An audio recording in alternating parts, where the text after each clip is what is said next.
Hello guys, Soin here. Welcome to our next video from this series. In this video I will show you exactly how you can use MailChimp or other free email services if you want to, but in this particular video I will show you specifically how to use MailChimp to create a list for your webinar, to create registration forms where people can register and subscribe for your webinar. And after that, how you can send emails to them as reminders so they don't forget and stay in a permanent connection with you. So they will be practically on the webinar when it will be held. Why is this part very important? The preparation of the webinar itself is very important because, for example, you can have people that see your ad for the webinar today, but your webinar is in 2 weeks, and it's important for them to get notifications from time to time, especially in the last week, to remind them that the webinar will be on a specific date at a specific hour, so they don't forget, they stay connected, and you remind them that they need to be there at that specific date and at that specific hour. There are different techniques that people use here. Some people, for example, even incentivize their subscribers to their webinars to stay till the end of the webinar because they will have a bonus of subscribe, free download for them or something like that. So in that way they are sure that people that go on board on the webinar will stay till the end, or people actually show up at the webinar in the first place, and other things like that. There are people that are, for example, are sending in the day of the webinar free reminders, one in the morning, one at noon, even 4 sometimes, one with 1 hour ahead of the webinar, before the webinar, and one exactly when the webinar starts. So there are actually 3 or 4 emails in the last day when the webinar actually starts. It's held.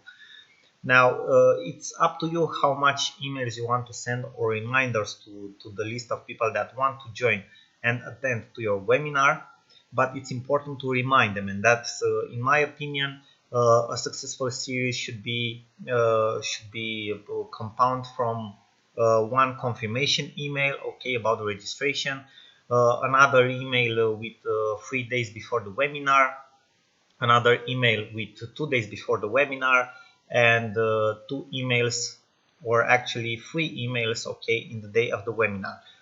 Maybe 2 or maybe 3, depends on you, but I would put one in the morning or at noon in the last day, and one exactly when the webinar starts, and you can add a third optional one with 1 hour before the webinar actually starts, so you are sure that you have a high percentage of people that subscribe to the webinar that are actually showing up for the webinar, because that's your main purpose, right? People showing up to your webinar. Now let's get back on track with what we are talking about, MailChimp here. And we are now on the page of MailChimp, as you can see here in my browser, mailchimp.com. You can sign up for free, as you can see here. You will actually see directly into one of my accounts that I've already created and have my credentials saved in the browser. We log into that so you can see we can move a little bit faster with this, but the idea is that it's very easy to sign up for free. You have different pricing methods. You have starting up, and it's a free forever plan. You have actually up to 12,000 emails per month, which in the beginning it's more than enough, and up to 2,000 subscribers. God help you to have more than 2,000 subscribers for a single webinar, and I know for sure that you will be successful. Now let's log into my account so you can have a look. As you can see, I already have my credentials here. I will just log into my account. It's actually pretty simple to do this. It's nothing complicated. So what you want to do right now, this is how my dashboard looks like. This is my last campaign that I've sent. So you want to create a new list for your webinar, right? You go to create lists, to the list section. As you can see, I have many lists here. Most of the time I use MailChimp to do testing, not for mass email marketing or something like that. I do all type of tests, smaller projects. As you can see, there are very few people in these lists here. There aren't like thousands and hundreds of thousands and stuff like that. So you just press the button create a list. You go here, you continue, you give your list a name, webinar attendees. Okay, default form. So when people that are subscribing this list will get an email, okay, in their inbox from you. Your email address that will show up to them will be, let's say mine is my classical one, okay, that I check all the time, default from name Sorin Constantin. Okay, now obviously for you this will be different. You need to add them a reminder why they got the email. You subscribed for the webinar, okay. Then you have some details, company, organization, okay, that you can add. Then you have the notifications part. If you want to keep an eye on everything that happens in your MailChimp account or with this list, you can check these points here for notifications. I think a daily summary is more than enough. You can get even notifications for each subscriber that you get or unsubscribe or everything like that. But I think that is just confusing and will blow up your mail account if you have a lot of subscribers. Okay, so a daily summary is more than enough in my opinion, but it's up to you, of course. Now you have a list, okay, the list excellent. You have a brand new list. The list has been created.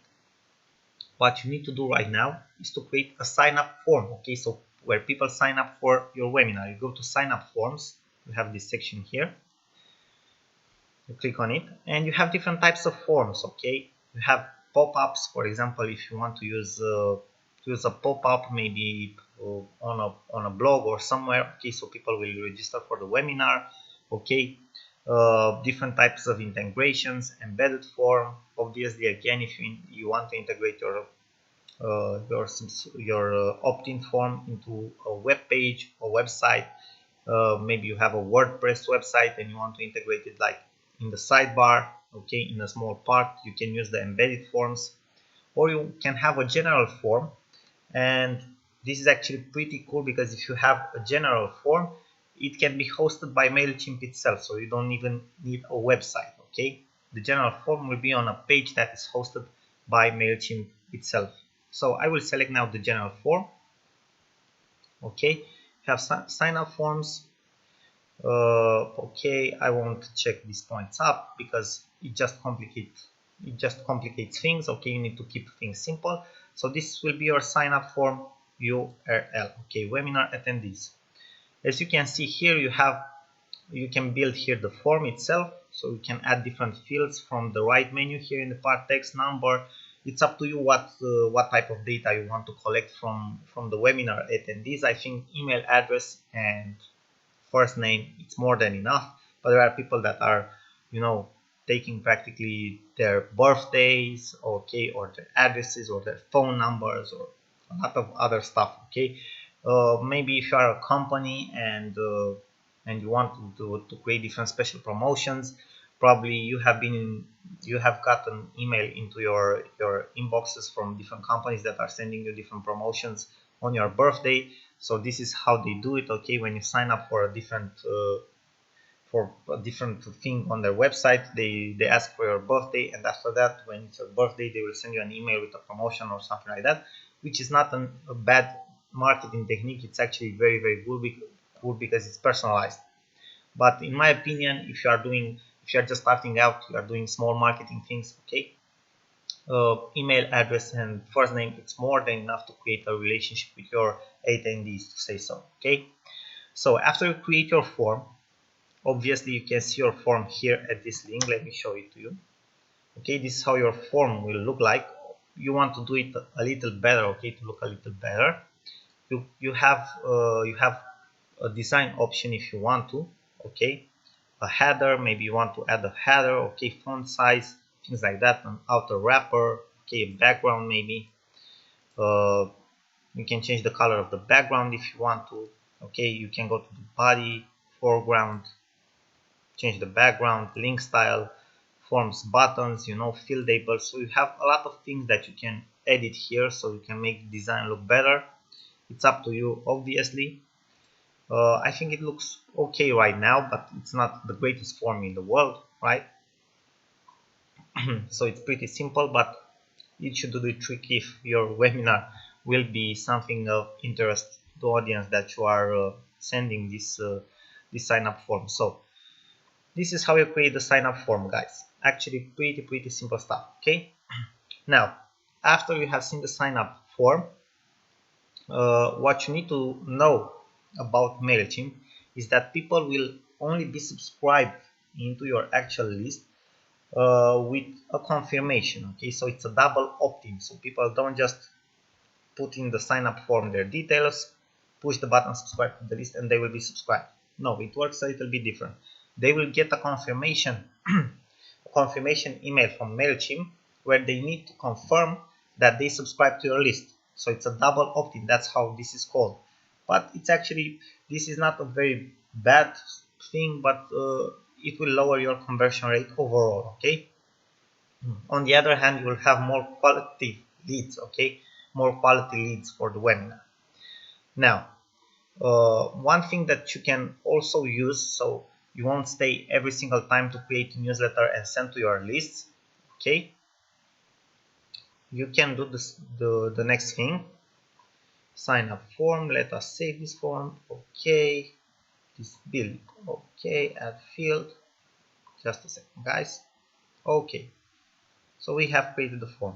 Okay, you can practically check now, after you have checked the sign up form, opt-in confirmation email or confirmation thank you page.